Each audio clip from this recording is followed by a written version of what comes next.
കൂട്ടുകാർക്കും പുതിയൊരു വീഡിയോയിലേക്ക് സ്വാഗതം. അപ്പൊ ഇവിടെ വൈകുന്നേരം 4 മണിയായിട്ടുണ്ട്. അപ്പൊ നമ്മുടെ ചായയുടെ കൂടെ കഴിക്കാനായിട്ട് കുറച്ച് കട്ട്ലറ്റ് ഉണ്ടാക്കാന്ന് ചോദിച്ചു.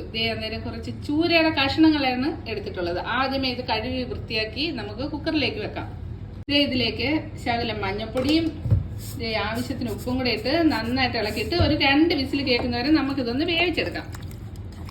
നമ്മൾ കുക്കർ അടുപ്പിലേക്ക് വെച്ചു. ഇനി ഒരു 2 വിസിൽ കേൾക്കുന്നവരെ നമുക്ക് വെയിറ്റ് ചെയ്യാം. ഇനി നമുക്ക് 2 ഉരുളക്കിഴങ്ങ് എടുത്തിട്ട് കുക്കറിൽ വെച്ച് പുഴുങ്ങിയെടുക്കാം. അപ്പൊ നമ്മുടെ ഒരു കുക്കറില് ഉരുളക്കിഴങ്ങുണ്ട്, അടുത്ത കുക്കറിൽ ഫിഷ് ഇരിപ്പുണ്ട്. നമ്മളൊരു വലിയ സവാള, 2 പച്ചമുളക്, ഒരു 2 ഇതിപ്പോ കറിവേപ്പില ഇത്രയും കൂടെ ചോപ്പറിലിട്ട് അരിഞ്ഞുകൊണ്ട് വരാം. അങ്ങനെ നമ്മൾ ഇത് അരിഞ്ഞെടുത്തിട്ടുണ്ട് കേട്ടോ. ബോയിൽ ചെയ്ത ഫിഷ് നമുക്ക് ഈ ചോപ്പറിലിട്ട് ഒന്ന് പൊടിച്ചെടുത്തോണ്ട് വരാം. അപ്പൊ ഈ ഫിഷ് എല്ലാം നന്നായിട്ട് പൊടിഞ്ഞു വന്നിട്ടുണ്ട്. പാനിലേക്ക് എണ്ണ ഒഴിക്കാം.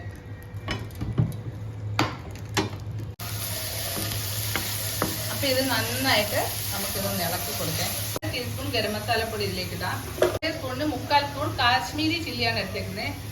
1/2 ടീസ്പൂൺ കുരുമുളക് പൊടി, 1/4 ടീസ്പൂൺ മഞ്ഞൾപ്പൊടി, ആവശ്യത്തിന് ഉപ്പും കൂടെ ഇട്ട് കൊടുക്കാം. അപ്പൊ നമ്മുടെ ഇതിന്റെ എല്ലാം പച്ചമണം മാറുന്നവരെ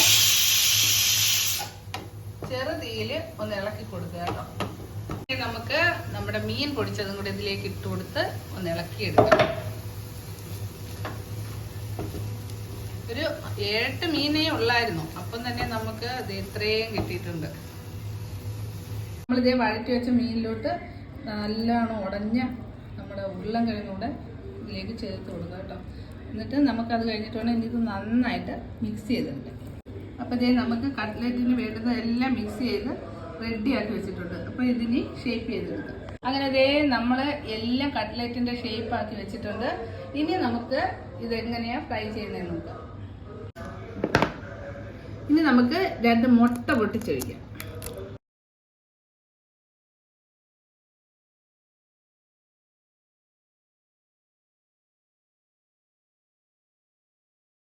ഇതിലേക്ക് ശകലം കുരുമുളക് പൊടി ഇടുക. ഇതിന് ഉപ്പും കൊടുക്കുക. നന്നായിട്ട് മിക്സ് ചെയ്യാം. ഇനി നമുക്ക് മുട്ടയിലേക്ക് മുക്കാം. അതിനുശേഷം ഈ ബ്രെഡിന്റെ പൊടിയിലും ഇങ്ങനെ എടുക്കാം. ഇതേപോലെ നമുക്ക് എല്ലാം ഇതേപോലെ മുക്കി മുട്ടയിലെടുത്ത് വെക്കാം. അങ്ങനെ ബ്രെഡ് ക്രംസ് എല്ലാം സെറ്റാക്കി നമ്മൾ കട്ട്ലറ്റ് എല്ലാം റെഡിയാക്കി വെച്ചിട്ടുണ്ട്. ഇനി ഇത് എണ്ണയിലിട്ട് വറുത്തെടുക്കാം. അങ്ങനെ നമ്മൾ പാനിലേക്ക് എണ്ണ ഒഴിച്ചിട്ടുണ്ട്. എണ്ണ തിളച്ചിട്ടുണ്ട്. തിളച്ച എണ്ണയിലേക്ക് വേണം ഇതിടാൻ കേട്ടോ. അങ്ങനെ നമ്മുടെ എണ്ണയിലേക്ക് നമ്മുടെ കട്ട്ലറ്റ് എല്ലാം പറക്കിയിട്ടു. അങ്ങനെ നമ്മുടെ ടേസ്റ്റി ട്യൂണ കട്ട്ലറ്റ് ഇവിടെ റെഡി ആയിട്ടുണ്ട്. എല്ലാ കൂട്ടുകാരും ഇതൊന്ന് ട്രൈ ചെയ്ത് നോക്കണം. പുതിയ വീഡിയോസുമായിട്ട് വീണ്ടും വരാം. May God bless you all.